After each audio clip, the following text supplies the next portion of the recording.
أعوذ بالله من الشيطان الرجيم بسم الله الرحمن الرحیم۔ آج کا ہمارا سبق ہے مخارج کا بیان۔ مخارج مخرج کی جمع ہے اور مخرج کے معنی ہے نکلنے کی جگہ۔ جن جگہوں سے حروف نکلتے ہیں ان کو مخارج کہتے ہیں، اور حروف کو ان کے مخارج سے تمام صفات کے ساتھ ادا کرنے کو تجوید کہتے ہیں، اور قرآن کریم کو تجوید کے ساتھ پڑھنا واجب ہے۔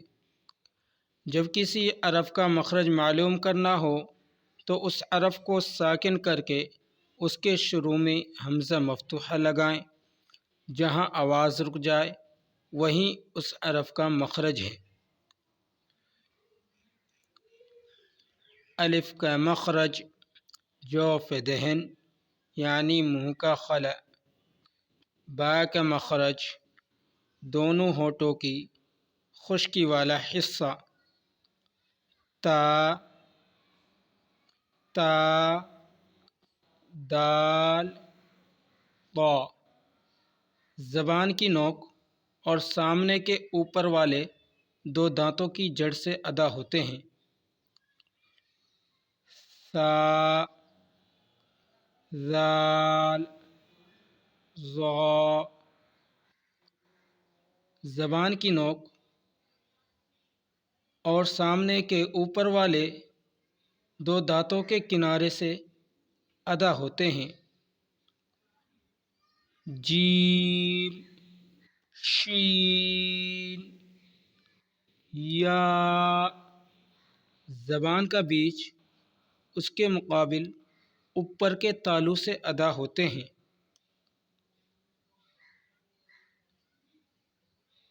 حمزہ ہا حلق کے سینہ کی طرف والے حصہ سے ادا ہوتے ہیں۔ عین ہا حلق کے درمیانی حصہ سے ادا ہوتے ہیں۔ غین خا حلق کے منہ کی جانب والے حصہ سے ادا ہوتے ہیں۔ ضاد زبان کی کروٹ اور اوپر کے داڑھوں کی جڑ۔ قاف زبان کی جڑ کی ابتدا اور اس کے مقابل اوپر کے تالو سے ادا ہوتا ہے۔ کاف زبان کی جڑ کی انتہا اور اس کے مقابل اوپر کے تالو سے تالو قاف کے مخرج سے ذرا ہٹ کر نرمی سے ادا ہوتا ہے۔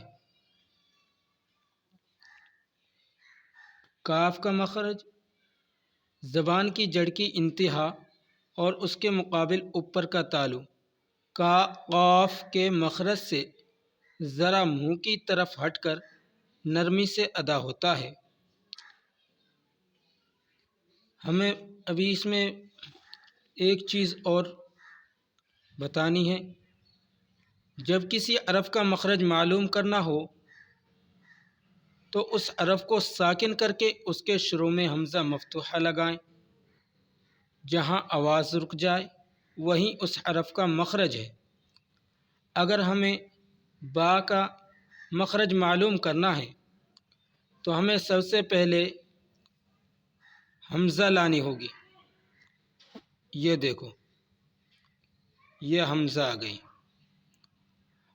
اور اس کے اوپر جزم زبر آ گیا، اور یہ ہو گیا با، اور اس کے اوپر ہم نے جزم لگا دیا۔ اب یہ ہو گیا با ساکن۔ اب اس کو ادا کرنا ہے حمزہ با زبر اب با کا جو مخرج ہے وہ ادا ہوتا ہے، کیونکہ با کا مخرج ہے دونوں ہونٹوں کی خشکی والا حصہ، دونوں ہونٹوں کی تری والا حصہ اب اب اب، حمزہ با زبر اب۔ اس طریقے سے ہمیں شروع سے لے کر یا تک مشق کرنی ہے۔ اگر ہم اس طریقے سے محنت کریں گے اور پڑھنا سیکھیں گے تو انشاءاللہ ہمارا بہت فائدہ ہوگا اور ہم بہت جلد قرآن شریف پڑھنا سیکھ جائیں گے۔ اب، ات، اث، اج، اح، اخ، اد، شروع سے لے کر اخیر تک اسی طریقے سے مشق کرنی ہے۔ ٹھیک ہے، اگلی ویڈیو میں جلد ہی ملیں گے انشاءاللہ۔ السلام علیکم ورحمۃ اللہ۔